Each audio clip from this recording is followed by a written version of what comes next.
bersama Miss Lala dan Ibu. Kali ini kira-kira kita akan membahas tentang apa ya, Lah? Iya, tentang apa? Ayo tebak. Untuk pertama kali akan dijelaskan oleh Miss Lala. Yeay. Nah, teman-teman lihat dulu ya pohon apa ini. Jeng jeng jeng jeng. Nah, teman-teman, ini pohon apa? Apa ya? Apa ya? Ya benar. Ini Pohon. namanya pohon. Oke.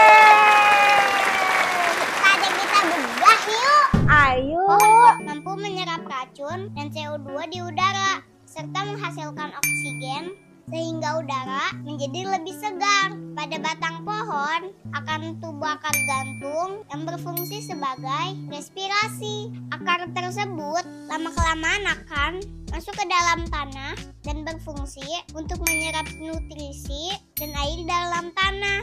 Pohon oak mempunyai daun-daun yang berpilin, sama ada ia mempunyai lobus yang bergigi maupun licin. Buah-buah dan daun pokok ini mengandung asid tanik yang membantu melindungi pokok daripada serangga kulat dan serangga. Kayu oak bersifat keras dan kuat dan ia mempunyai ketumpatan sebanyak 0,75 gram atau cm3.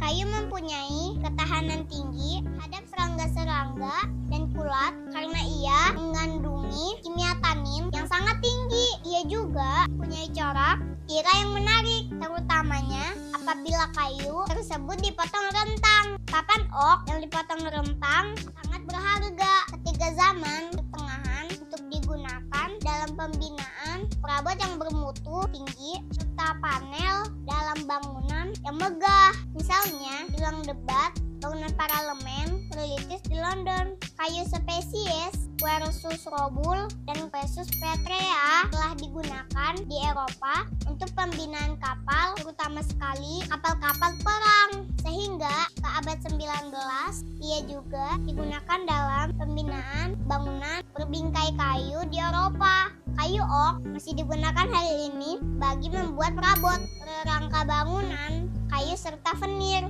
tong penyimpanan wine, sherry, dan arak-arak seperti brandy serta whisky jenis Ireland yang berumur juga dibuat daripada kayu oak yang diperoleh dari Eropa dan Amerika. Serpihan kayu oak turut digunakan sebagai bahan bakar untuk pengasapan atau penyalain ikan, keju, dan makanan yang lain. Pokok oak merupakan lambang kekuatan dan ketahanan. Justru ia telah dipilih kebanyakan negara sebagai pohon kebangsaan mereka seperti Jerman, Amerika Serikat. Nah teman-teman, begitu fosilnya pohon oak. Nah sekarang giliran Ibu Nurul, atau bisa dipanggil Ibu ya. Ya, terima kasih Lala. Sama-sama. Sekarang kembali lagi bersama Ibu ya. Kali ini kita akan membahas tentang pohon apa ya? Yuk kita lihat di belakang. Nah, teman-teman, kira-kira pohon apa ya? Apa ya? Ya betul, pohon karet. Yeay. Ini benar Ibu namanya pohon. Iya, saatnya kita bedah yuk. Ayo. Karet adalah polimer hidrokarbon yang terkandung pada lateks beberapa jenis tumbuhan. Sumber utama produksi karet dalam perdagangan internasional adalah para atau Hevea brasiliensis atau suku Eporbiaceae. Beberapa tumbuhan lain juga menghasilkan getah lateks dengan sifat yang berbeda dari karet, seperti anggota suku ara-araan, contohnya beringin, sawo-sawoan, misalnya getah perca dan sawo manila, Euphorbiaceae lainnya seperti dandelion. Pada masa Perang Dunia Kedua, sumber-sumber ini dipakai untuk mengisi kekosongan pasokan karet dan para. Sekarang, getah perca dipakai dalam kedokteran atau guta perca. Sedangkan lateks sawo manila biasa dipakai untuk permen karet atau sikel.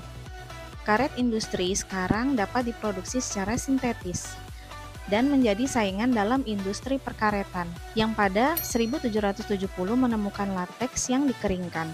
Dapat menghapus tulisan pensil. Ketika karet dibawa ke Inggris, Dia diamati bahwa benda tersebut dapat menghapus tanda pensil di atas kertas. Ini adalah awal penamaan rubber dalam bahasa Inggris. Karet adalah bahan utama pembuatan ban, beberapa alat kesehatan, alat-alat yang memerlukan kelenturan, dan tahan goncangan.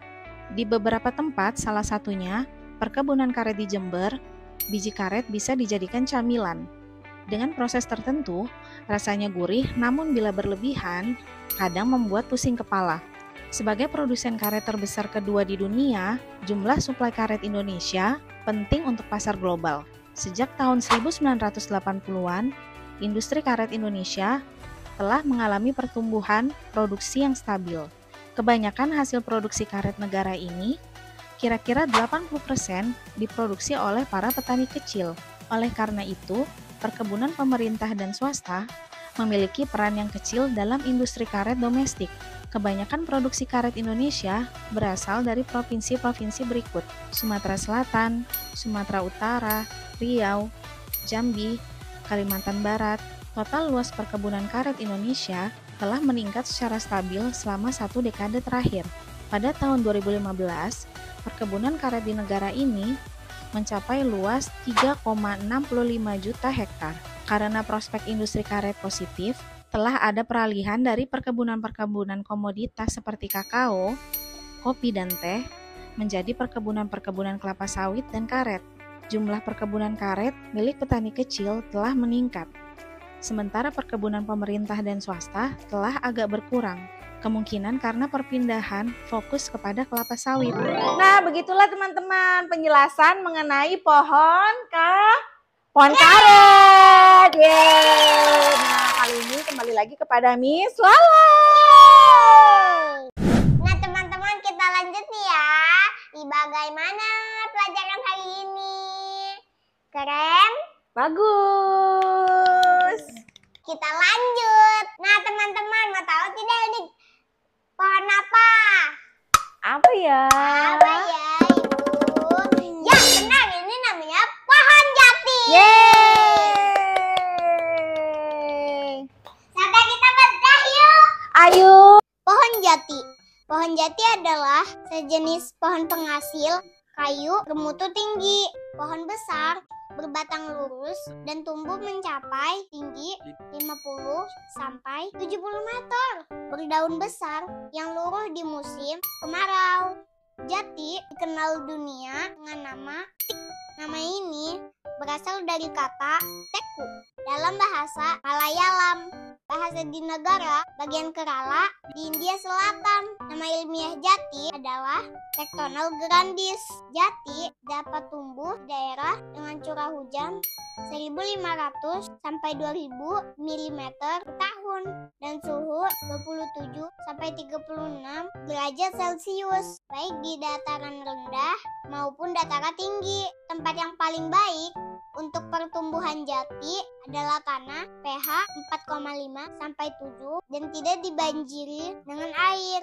Jati memiliki daun berbentuk elips yang lebar dan dapat mencapai 30 sampai 60 cm saat dewasa. Jati memiliki pertumbuhan yang lambat dan germinasi rendah, biasanya kurang dari 50%, yang membuat proses propagasi secara alami menjadi sulit sehingga tidak cukup menutupi permintaan atas kayu jati. Jati biasanya diproduksi secara konvensional dengan menggunakan biji. Akan tetapi, produksi bibit dengan jumlah besar dalam waktu tertentu menjadi terbatas karena adanya lapisan luar biji yang keras. Kayu jati mengandung semacam minyak dan endapan di dalam sel-sel kayunya, sehingga dapat awet digunakan di tempat terbuka meski tanpa divernis, apalagi bila dipakai di bawah naungan atap. Jati sejak lama digunakan sebagai bahan baku pembuatan kapal, termasuk kapal-kapal VOC yang melayari samudra pada abad ke-17, juga dalam konstruksi berat seperti jembatan dan bantaran rel. Di dalam rumah, selain dimanfaatkan sebagai bahan baku furnitur, kayu jati digunakan pula dalam struktur bangunan. Rumah-rumah tradisional Jawa seperti rumah joglo, Jawa Tengah, menggunakan kayu jati di hampir semua bagiannya, tiang-tiang hingga ke dinding berukir. Dalam industri kayu sekarang, jati diolah menjadi veneer untuk melapisi wajah, kayu lapis mahal, serta dijadikan kepingan-kepingan parket penutup lantai. Juga diekspor ke mancanegara dalam bentuk furnitur luar rumah. Ranting-ranting jati yang tak lagi dapat dimanfaatkan sebagai kayu bakar keras satu. Kayu jati menghasilkan panas yang tinggi, sehingga dulu digunakan sebagai bahan bakar lokomotif uap. Sebagian besar kebutuhan kayu jati dunia dipasok oleh Indonesia, Myanmar. Nah, begitu fakta-fakta pohon jati, teman-teman. Sekarang giliran Ibu Guru. Terusnya dipanggil Ibu ya. Terima kasih ya Lala. Sama-sama Miss Lala dong. Terima kasih Miss Lala. Sama-sama. Nah teman-teman, tadi penjelasan mengenai pohon jati sudah bagus ya oleh Miss Lala. Sekarang lanjut kepada Ibu. Nice. Nah teman-teman, nih kira-kira gambar apa ya di belakang? Kita lihat yuk. Ayo. Nah teman-teman, lucu ya gambarnya ya. Kira-kira pohon apa ini ya? Apa ya? Ya benar, pohon bonsai. Saatnya kita bedah yuk. Ayo. Bonsai adalah tanaman atau pohon yang dikerdilkan dalam pot dangkal dengan tujuan membuat miniatur dari bentuk asli pohon besar yang sudah tua di alam bebas. Penanaman sai dilakukan di pot dangkal yang disebut bon. Istilah bonsai juga dipakai untuk seni tradisional Jepang dalam pemeliharaan tanaman atau pohon dalam pot dangkal dan apresiasi keindahan bentuk dahan, daun, batang, dan akar pohon, serta pot dangkal yang menjadi wadah atau keseluruhan bentuk tanaman atau pohon. Bonsai adalah pelafalan bahasa Jepang untuk penzai.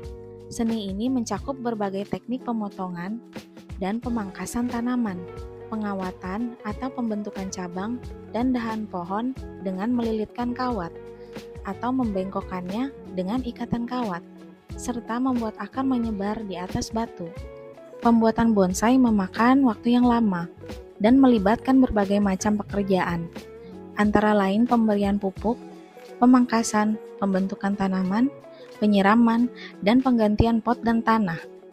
Tanaman atau pohon dikerdilkan dengan cara memotong akar dan rantingnya. Pohon dibentuk dengan bantuan kawat pada ranting dan tunasnya. Kawat harus sudah diambil sebelum sempat menggores kulit ranting pohon tersebut. Tanaman adalah makhluk hidup dan tidak ada bonsai yang dapat dikatakan selesai atau sudah jadi.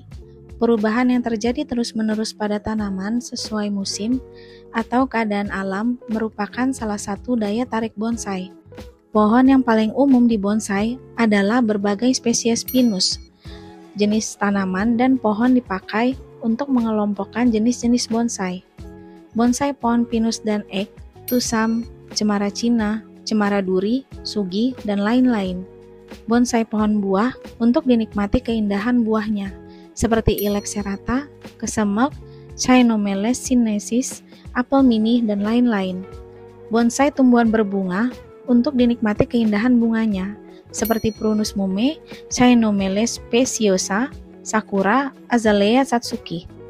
Bonsai pohon untuk dinikmati bentuk daunnya, seperti maple, Zelkova serrata, Rus succedanea, bambu. Ada banyak sekali tanaman tropis yang telah dicoba dan ternyata cocok untuk dibonsai. Di antaranya asam jawa, beringin, cemara udang, waru, dan jambu biji. Bonsai berasal dari seni miniaturisasi tanaman yang disebut penjing dari periode dinasti Tang. Di makam putra dari Maharani Wu Zetian, terdapat lukisan dinding yang menggambarkan pelayan wanita yang membawa pohon berbunga dalam pot dangkal. Pot dangkal berukuran kecil ini merupakan miniaturisasi dari pemandangan alam. Kalangan bangsawan di Jepang mulai mengenal penjing sekitar akhir zaman Heian. Aksara kanji untuk penjing dilafalkan orang Jepang sebagai bonkei. Nah, begitulah teman-teman penjelasan dan fakta-fakta mengenai pohon bonsai. Sekarang akan dilanjutkan oleh Miss Lala. Nah teman-teman, kita lanjut ya. Ada gambar apa nih? Apa ya? Yuk kita lihat lah. Nah teman-teman, ini pohon apa namanya? Apa ya, Bu? Apa ya? Yap, benar, pohon beringin. Beringin. Itu benar pohon beringin. Iya. Pohon beringin kenapa bentuknya begini? Lucu kan? Bagus kan? Itu mirip, itu Brokoli ya? kalau dibalik seperti kapal. Mirip brokoli. Ya kan? Mirip brokoli. Mirip Saatnya brokoli. kita bedah yuk. Ayo. Pohon beringin atau Virchus benjamina dan berbagai jenis genus Ficus lain dari suku ara-aran atau Moraceae yang disebut juga waringin atau agak keliru ara atau kiara. Ki berarti pohon, dikenal sebagai tumbuhan pekarangan dan tumbuhan hias pot.